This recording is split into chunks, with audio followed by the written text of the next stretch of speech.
Salam alaikum à tous et à toutes. Là, c'est un enseignement pratique. Concernant l'amour, il n'y a pas de définition. Seul Allah sait ce que c'est que véritablement l'amour. Alors, il nous met sur terre pour que nous puissions expérimenter l'amour. Et bien sûr, l'amour sans Allah, c'est un amour injuste. C'est pas un amour juste. Donc, il faut faire très attention à cela. Moi, ce que je peux vous dire, c'est que dans les lumières divines, nous avons parlé hier de lumière, de bougies, de lumière divine, etc. Comme quoi, il y avait besoin donc d'une organisation spirituelle afin que la lumière agisse et soit manifestée dans nos vies au quotidien et partout dans l'ensemble de l'humanité. Sauf que la lumière, elle n'est pas toujours réceptionnée. C'est-à-dire que c'est toujours cette idée de calice, cette idée de coupe. Il y a la coupe, mais il n'y a personne pour réceptionner en fait cette coupe, pour la prendre, pour la tenir dans les mains et la boire. Donc cette idée de coupe, ici,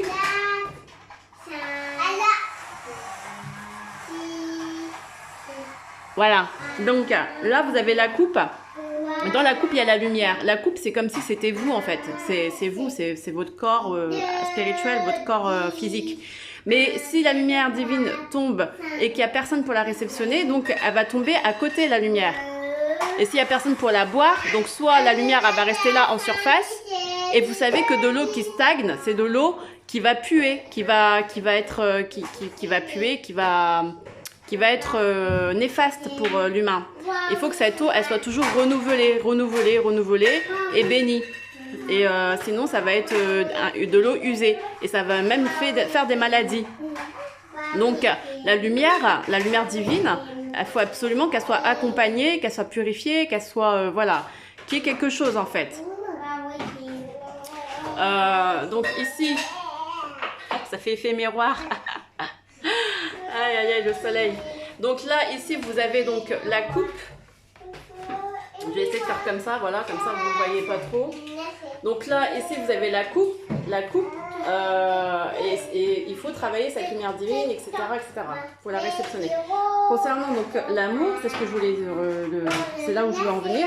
Si quelqu'un vous dit salam, vous dites salam, salut, bonjour, pas plus, pas moins. Si quelqu'un vous dit salam alaikum wa rahmatullah barakatuh, vous dites alaikum salam wa rahmatullah barakatuh. Vous le retournez le salam de cette manière, comme il vous a donné bénédiction, il vous a donné, voilà, il vous a chéri. Et bien pareil, chérissez-le, donnez-lui aussi son retour de bénédiction, c'est ce qu'il attend.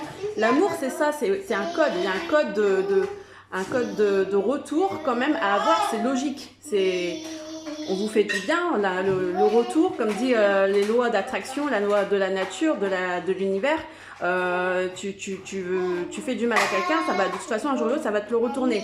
Tu fais du bien à quelqu'un, un jour ou l'autre ça va te retourner. C'est un peu cette logique-là. C'est pas, alors vous n'allez pas voir quelqu'un demain lui donner un paquet de chips et lui dire dans 2 jours retourne-moi mon paquet de chips. Non, c'est pas comme ça. C'est juste une attitude à avoir dans le sens où le bien que vous faites pour quelqu'un, faites-le sans rien attendre en retour. Vous savez qu'avec les lois de la nature, les lois divines, un jour ou l'autre, ce bien vous sera rendu. Si vous le faites, bien sûr, en relation avec Allah. Allah dans votre cœur. Voilà. Mais n'en faites pas trop, ne soyez pas dans l'excès, parce que l'amour dans l'excès, c'est aussi injuste. Soyez dans le juste milieu, tout simplement, parce que sinon, vous allez vous faire du tort à vous-même. Et l'amour, c'est toujours ancré avec la présence divine. L'amour, c'est pas non plus de l'addiction. L'addiction ou de l'attachement, ou on appelle ça l'affection, la dépendance affective. Mais ça, faut travailler. C'est pas de l'amour, c'est de l'amour excessif, donc c'est de la dépendance affective, et donc c'est une maladie. Il faut travailler sur ça. C'est pour ça qu'on vous dit qu'il y a le juste milieu. Quelqu'un vous dit salam alaikum wa rahmatullah barakatuh, vous dites salam alaikum salam wa rahmatullah barakatuh. C'est un symbole. Je vous dis pas, je sais que tout le monde connaît ça. C'est juste pour vous dire que derrière, il y a des codes cachés de symboles, de comportements, d'attitudes à avoir. N'en faites pas trop. Ne soyez pas trop excessifs dans vos attitudes d'amour.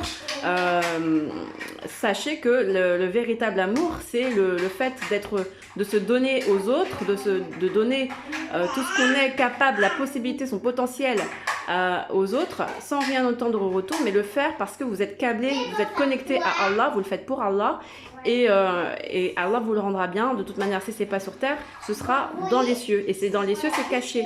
Donc il faut attendre, il faut patienter, il faut persévérer. Et ça, c'est de l'amour aussi. La patience, patienter. C'est un très bel amour, mais qui ne se voit pas ici. C'est caché. C'est de l'amour que Allah vous réserve en haut, au paradis. Et tout ça, vous le saurez que, la définition réelle de l'amour, vous le saurez que avec Allah, au paradis. Voilà, vous voyez.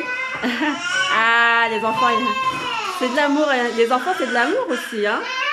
Ouais, même si des fois ça crie de partout, mais c'est comme ça, c'est la vie. Les enfants ils sont innocents, donc même s'ils font des bêtises, ils sont innocents. Voilà, c'est une forme d'amour, d'accepter leur innocence et leur bêtise. Voilà, il y a beaucoup de formes d'amour. L'amour se présente tous les jours avec toutes les créatures, avec toutes les situations.